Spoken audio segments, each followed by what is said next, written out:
में देखो तमाम सबूत हम लोगों पेश किए, कॉल रिकॉर्डिंग्स और कॉल के जो डिटेल्स हैं, और जो मेरा जो वेजेस था, जो डिस्ट्रीब्यूशन का वेजेस था, जो हमारी ट्रस्ट है, और PUCL HRF का जो हूँ मैं नेशनल जनरल सेक्रेटरी हूँ, ये तमाम चीज़ें प्रोड्यूस करने के बाद जज साहब ने क्या किया, उनके ऊपर मुकदमा चलाया कि इनके ऊपर RR नगर इंस्पेक्टर के ऊपर जो IO बनाया गया है, RR नगर इंस्पेक्टर को, इन्हें इन्वेस्टिगेशन करते हुए रिपोर्ट को फाइल कर दीजिए। तो ऑलरेडी जो है इनके ऊपर FIR होके तकरीबन 1 महीना हो गया, मगर अब तक इन्हों कोर्ट का जवाब नहीं दिए, और यहाँ तक के इन्होंने बेल भी नहीं लिया, क्योंकि ये पुलिस वाले हैं, इनका ही राज है, ये बेल लिए तो भी चलेगा, नहीं लिए तो भी चलेगा।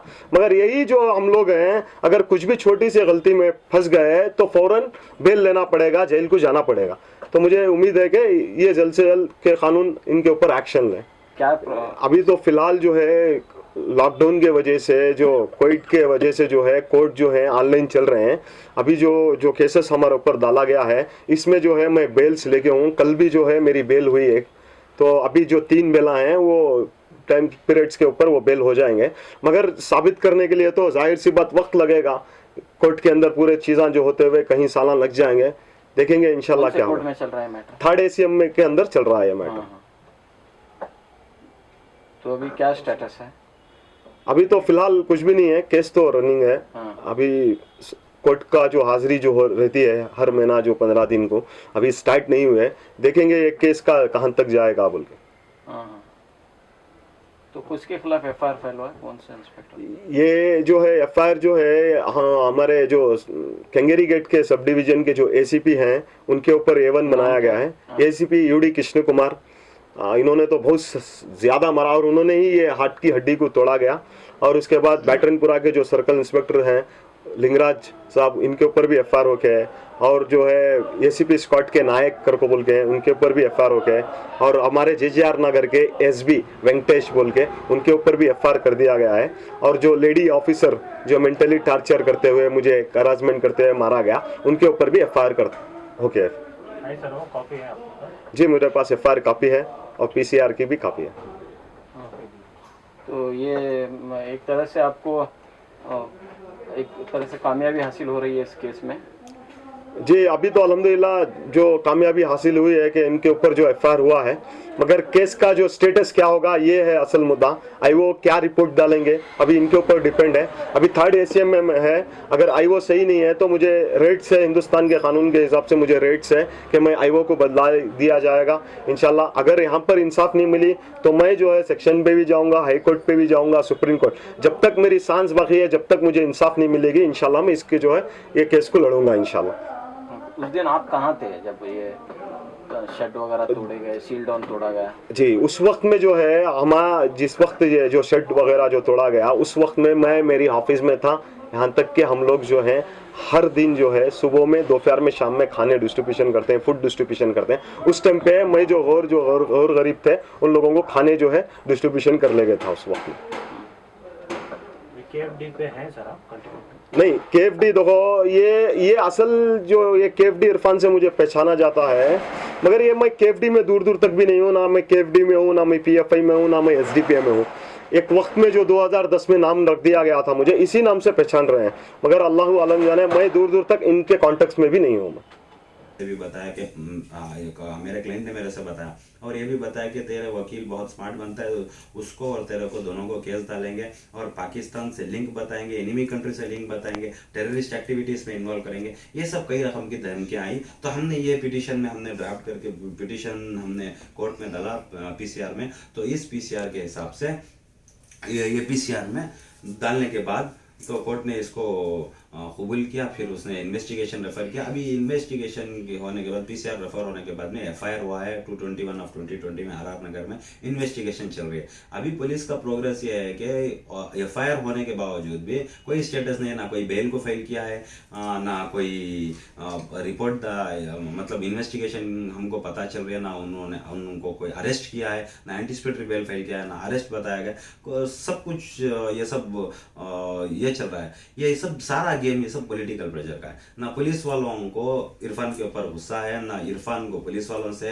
लॉकडाउन के टाइम पे वो मास्क डिस्ट्रीब्यूट किया, फ्रूट डिस्ट्रीब्यूट किया, राशन डिस्ट्रीब्यूट किया, सब कुछ किया। पुलिस और इरफान और वो सब लोकल एरिया के सब अच्छे थे, लेकिन पॉलिटिकल प्रेशर की वजह से इरफान को बलि का बकरा बनाया गया। इस रिक्वेस्ट को हमने कोर्ट में दर्ज किया, तब जाके ये सभी पुलिस वालों से ये वायलेशन हुआ, सब कुछ हुआ। तो हमने एप्लीकेशन जो फाइल किया है, हम इंशाल्लाह हमें उम्मीद है कि हमें इंसाफ मिलेगा, इरफान को भी इंसाफ मिलेगा। और एक बात क्या है, तो यहाँ से इरफान को फॉल्स केसेस में इम्प्लीकेट करने के चांसेस ज़्यादा है, इसीलिए इरफान हमने इस बारे में भी कोर्ट में अपील करके रखे हैं। फिर हाई कोर्ट का दरवाज़ा भी हम रिट के ज़रिए से खटखटाएंगे।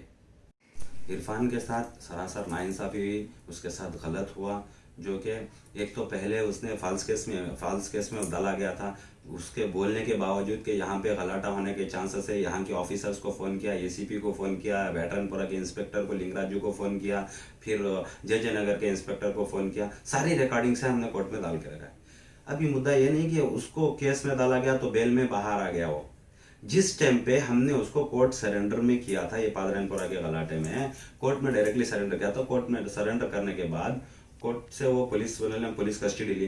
पुलिस कस्टडी लेने के बावजूद उन्होंने, सुप्रीम कोर्ट का एक गाइडलाइंस होता है कि DK Basu versus state of West Bengal में क्लियरली गाइडलाइंस दिया गया है कि no person should be tortured subject to physical torture during the police custody. तो इन्होंने क्या किया, ये police ACP UD Krishna Kumar Lingaraju, एक लेडी ऑफिसर जो CID से है या CBI से है या कोई अलग टीम से है, उसका नाम तो पता नहीं है, वो इन्वेस्टिगेशन में पता लग जाएगा। और कई 2-3 पुलिस ऑफिसर, उनको JJ नगर को ले जाने की बजाय, कोर्ट ने ऑर्डर किया था JJ नगर ले जाने के लिए, JJ नगर की बजाय उसको RR नगर में ले गया। ले जाने के बाद में उसको फिजिकल टॉर्चर किया, ऐसे मारा है उसको जिसकी वजह से ये हाथ की हड्डी टूट गई है। तो इस बारे में मुझे पता चला, तो मैंने एप्लीकेशन लगाई कोर्ट के अंदर के कस्टडी के दौरान वो अक्यूज्ड को टॉर्चर हो रहा है। तो कोर्ट ने डायरेक्शन दिया IO को कि मेडिकल रिकॉर्ड्स उसके प्रोड्यूस करो बोल के। उसको डरा धमका कर वीडियो कॉन्फ्रेंसिंग के थ्रू प्रोड्यूस किया गया कि उसको कुछ हुआ नहीं है बोल के उसको प्रोड्यूस किया गया। तो इस एप्लीकेशन को हमने मांग की, कोर्ट के अंदर एक एप्लीकेशन डाला। कोर्ट में एप्लीकेशन डालने के बाद में फिर उसके बाद में वो बेल हो गई, बेल के बाद में रिलीज हो गया। अभी उसका एक्सरे भी बाहर है। तो ये सारे एविडेंस को लगा के हमने कोर्ट के अंदर डाला है कि ये आके सुप्रीम कोर्ट गाइडलाइंस का सरासर वायलेशन है, violation of fundamental right of an accused है। अक्यूज्ड का भी एक राइट होता है, चाहे वो लॉकअप में हो, चाहे वो जेल में हो, चाहे कहीं भी हो। तो आर्टिकल 21 भी right to life and liberty है।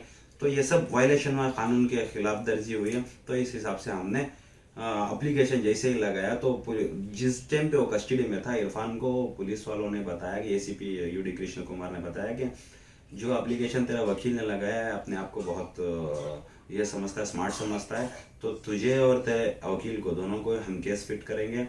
और उसको ये भी धमकी दी, ये लेडी ऑफिसर हो, ये सभी लेडी ऑफिसर ने भी धमकी दी है कि तेरी बीवी को हम गलत रिश्ते लगा देंगे या कुछ बदनाम कर देंगे, ऐसे भी बताया कि मेरे क्लाइंट ने मेरे से बताया। और ये भी बताया कि तेरे वकील बहुत स्मार्ट बनता है।